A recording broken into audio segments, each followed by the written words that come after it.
की छात्रा हूँ। मैं आज आप सभी के बीच वायुमंडल के परतों के बारे में कुछ बताना चाहूँगी।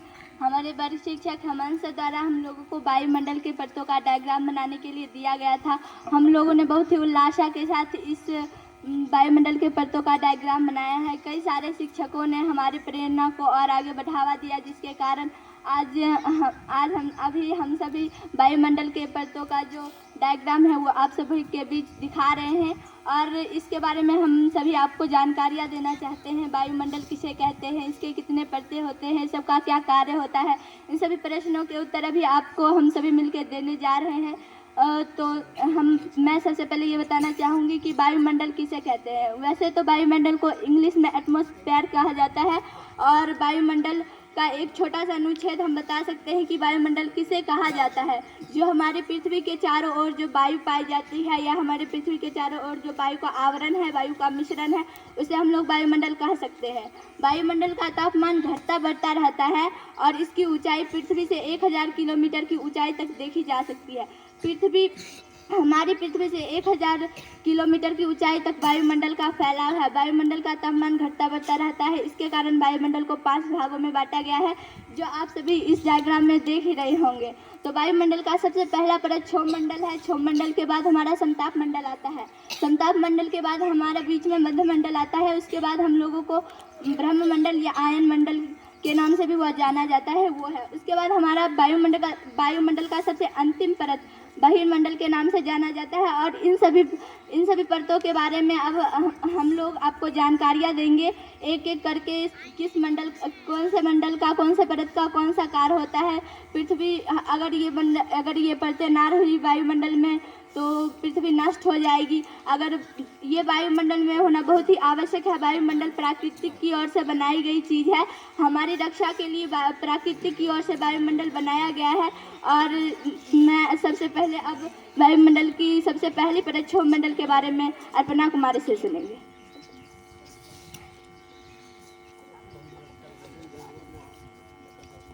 यह क्षोभ मंडल है। यह वायुमंडल की सबसे निचली परत एवं महत्वपूर्ण परत है। इस मंडल में मौसम संबंधी परिवर्तन होते हैं। इस मंडल की ऊंचाई 8 किलोमीटर से 18 किलोमीटर है। क्षोभ मंडल की ऊंचाई व विस्तार सभी स्थानों पर एक समान नहीं होती है। विषुवतीय क्षेत्रों में इसकी लंबवत विस्तार अधिक होती है, वही ध्रुवीय क्षेत्रों में कम होती है। इस मंडल में अधिकतम जलवाष्प एवं धूलकण मिलते हैं। इस मंडल की ऊंचाई की ओर जाने पर तापमान कम होता है। क्षोभ मंडल की ऊपरी सीमा को क्षोभ सीमा कहते हैं। भूमध्य रेखा से क्षोभ मंडल की ऊंचाई 20 किलोमीटर है और इस क्षोभ मंडल के ऊपर समताप मंडल है। धन्यवाद। अब हम लोग समताप मंडल के बारे में प्रियंका कुमारी से सुनेंगे।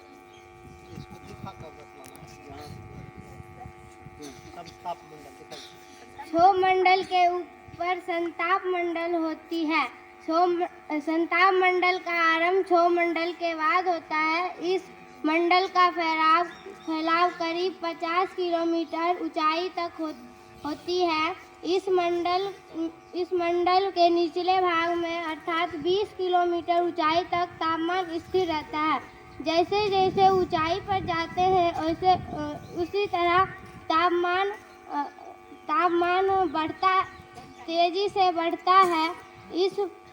इस मंडल में ऊपर में ओजोन की परत पाया जाता है, जो सूर्य की परावैंगनिक किरण को सोखती है और हमारी पृथ्वी को बचाती है। इस मंडल में हवाई जहाज के उड़ान के लिए उपयुक्त है। धन्यवाद। अब हम अगली परत के लिए छोटी कुमारी से सुनेंगे। साक्षी कुमारी से सुनेंगे। मेरा नाम साक्षी है। अब मैं आपको पृथ्वी की तीसरी परत मध्यमंडल के बारे में बताने जा रही हूँ। जैसा कि आप लोग इसमें देख रहे हैं कि उल्कापिंड जो है ये मध्यमंडल में प्रवेश कर रही है। और मैं आपको बता दूं कि मध्यमंडल की ऊंचाई 80 किलोमीटर तक है। ये पृथ्वी से 80 किलोमीटर की ऊंचाई पर स्थित है, या हम कह सकते हैं कि यह 50 किलोमीटर से 80 किलोमीटर के बीच मध्यमंडल पाया जाता है। मध्यमंडल अंतरिक्ष से आने वाले उल्कापिंडों से हमारी रक्षा करता है। अंतरिक्ष से जो उल्कापिंड आते हैं वो मध्यमंडल में जैसे ही प्रवेश करते हैं घर्षण के कारण जल जाते हैं और हमारी पृथ्वी तक नहीं पहुंच पाते। अगर मध्यमंडल नहीं रहता तो शायद उल्कापिंड हमारी पृथ्वी को नष्ट कर देती। तो हम कह सकते हैं कि वायुमंडल में मध्यमंडल का एक विशेष स्थान है। और सिर्फ आपने अभी 2 परतों के बारे में सुना, तो तीनों परतों के बहुत ही महत्व है और वायुमंडल में सभी परतों के बहुत सारे महत्व होते हैं। वायुमंडल का हमारे जीवन में बहुत ही आवश्यक है, प्रकृति की ओर से यह बनाया गया है। और मध्यमंडल जो उल्कापिंडों से हमारी रक्षा करता है, तो हम कह सकते हैं कि वायुमंडल को होना बहुत ही आवश्यक है। तो आइए हम लोग अगले परतायन मंडल के बारे में छोटी कुमारी से सुनते हैं। आयनमंडल को ब्रह्मंडल या उष्मामंडल भी कहा जाता है। इसका फैलाव करीब से करीब 80 किलोमीटर से लेकर 400 किलोमीटर तक है। पृथ्वी से प्रसारित होकर रेडियो तरंगे इसी मंडल पे परावर्तित होकर पृथ्वी पर आती है।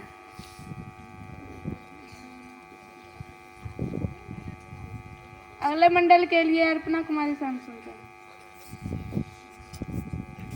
यह बहिर्मंडल है। बहिर्मंडल की ऊंचाई लगभग 1000 किलोमीटर है। यह वायुमंडल की सबसे ऊपरी परत है। इसमें वायु की पतली परतें भी पाई जाती है। ये हमारे लिए बहुत ही महत्वपूर्ण परत है। धन्यवाद। और इसमें हल्की गैसें भी पाई जाती है, जैसे हीलियम, हाइड्रोजन, यहीं से अंतरिक्ष में तैरती रहती है।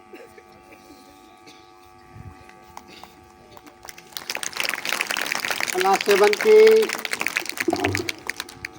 इन बच्चों को हम बधाई देते हैं और इनके प्रति शुभकामना व्यक्त करते हैं। आप इनके प्रोजेक्ट को देखेंगे। ये देखिए, यहाँ पृथ्वी क्षोभ मंडल, सप्ताप मंडल, मध्य मंडल, आयन मंडल और बहिर्मंडल किस तरह से ये बनाया गया है। पृथ्वी, क्षोभ मंडल, समताप मंडल, मध्य मंडल, आयन मंडल, बहिर्मंडल। यहाँ आप देखिए कि किस तरह से ये एक वायुमंडल की परतें एक के ऊपर किस तरह से दूसरी परतें होती हैं। इसे बच्चों ने अपने प्रोजेक्ट के माध्यम से बनाया है। अगर इस तरह से प्रोजेक्ट बच्चे बनाते हैं तो जो किताब में थ्योरी में कुछ चीज़ लिखा हुआ है उसको प्रैक्टिकल करने में बच्चे उस ज्ञान को, उस जानकारी को आत्मसात कर लेते हैं और उनको पता हो जाता है कि ये चीज़ क्या है। अगर वर्ग में बच्चे इस तरह से प्रोजेक्ट बनाएं तो निश्चित रूप से उनके ज्ञान का स्तर बहुत ऊंचा हो जाएगा और जो ज्ञान इस प्रकार से बच्चे प्राप्त करेंगे उसे रटने की कोई आवश्यकता नहीं है, वह अस्थायी रूप से उनके जीवन भर के लिए हो जाता है। इन तमाम बच्चों के लिए हम भविष्य की बहुत बहुत शुभकामनाएं व्यक्त करते हैं। धन्यवाद।